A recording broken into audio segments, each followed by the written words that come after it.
Hey, it's your buddy Peace and Harmony with you here today. Zooming in on the topic of narcissistic personality disorder and the concept that it is fear-based.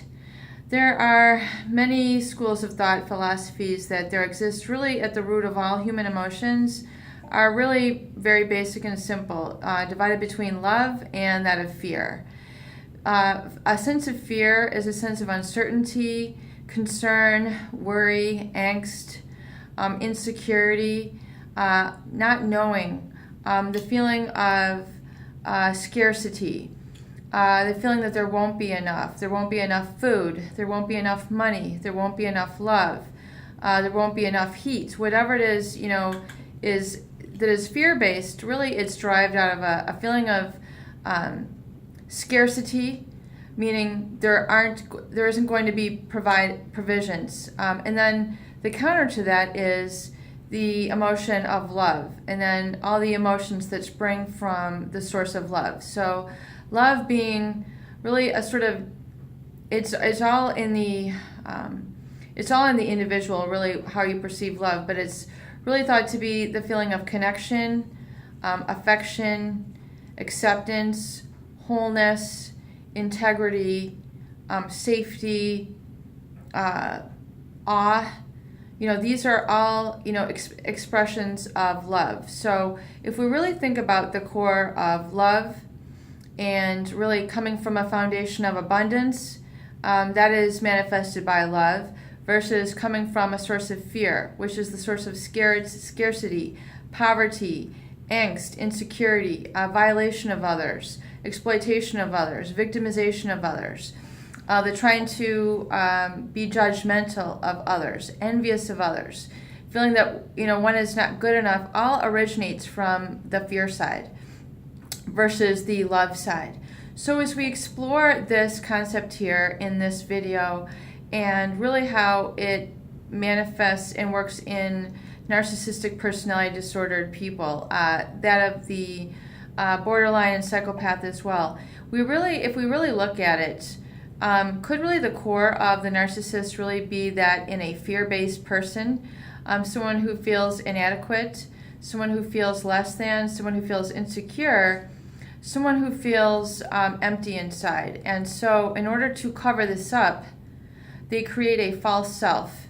One is that is a mask that they show to the world that is not true, that becomes so, they identify with that false self to such a huge degree that they will become that while there's underneath a feeling of unhappiness, insecurity, anger, frustration, feeling that they're not good enough. It's a constant feeling, but they create, through their personality, through their behaviors, through their thoughts, through their emotions, they create the existence of a false self.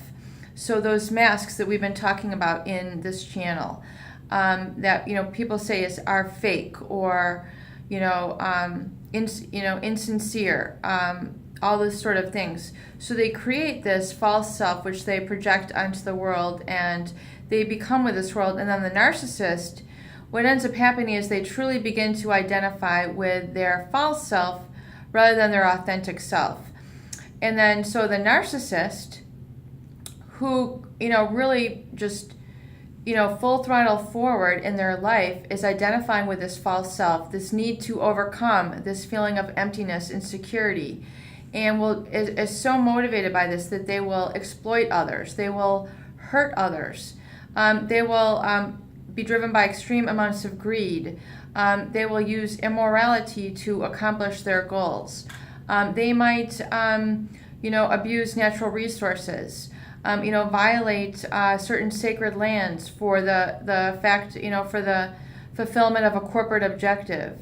I was at a workshop, and they were talking about how this corporate company wanted to create an oil line underneath a very sacred grounds and very sacred land for some Native Americans, the Lakota, the Sioux Indians. In fact, I'm going to put up one of the wonderful songs, but how this corporation is willing to just for the sake of drilling and their profits, their bottom line, disrupt this very sacred land that is very valuable and meaningful and spiritually significant to these people. And it's an atrocity that this would not be respected. And so this is, again, like a narcissistic origin where it's fear-based, it's greed-based.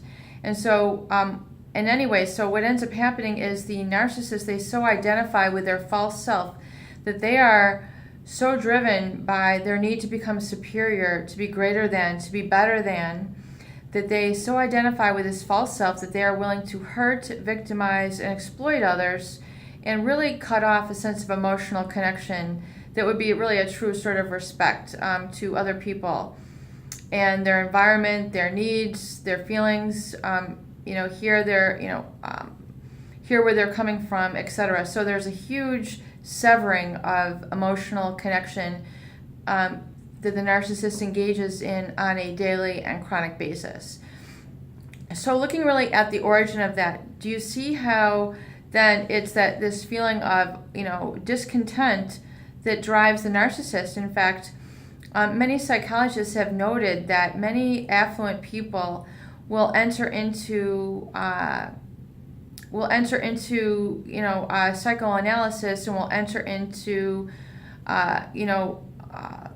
care of a psychologist, because even though they have this great job, even though they have this incredible house, even though they have this family, they have all these possessions, they have cars, a swimming pool, the lakefront view, high-ranking job, great income, wonderful wife, wonderful children, they're still extremely, extremely unhappy, angry, hostile people.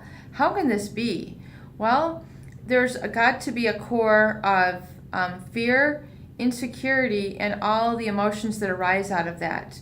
So, oftentimes the narcissist really cannot let go of that. They're not willing. They are not able to let go. So as we always discuss here on the channel, there's a whole spectrum of healthy and narcissistic, and then the psychopathic at the really top of the scale. So, a true narcissist is not able to let go of their identification with their false self. They can't bear to be vulnerable to others. They can't bear to seem less than perfect. They can't bear to be needy. They have a very, sort of shame and fear and embarrassment on the core of all that. So that really is the fuel and source of a lot of, I feel, this narcissistic personality disorder, and maybe some of the mistreatment and maltreatment that you have received in your life. So if that helps you identify some things and helps you to release your feeling of being a victim, I really hope that, because you need to realize that is what had spurned and what had caused a lot of that behavior, and it's nothing that you did wrong. It's you're not faulty in any sort of way. You were just in the midst of an abusive, victimizing sort of personality. Peace and harmony with you here today. I do hope these videos help. Please share and please subscribe for more great tools, videos, discussions, and support.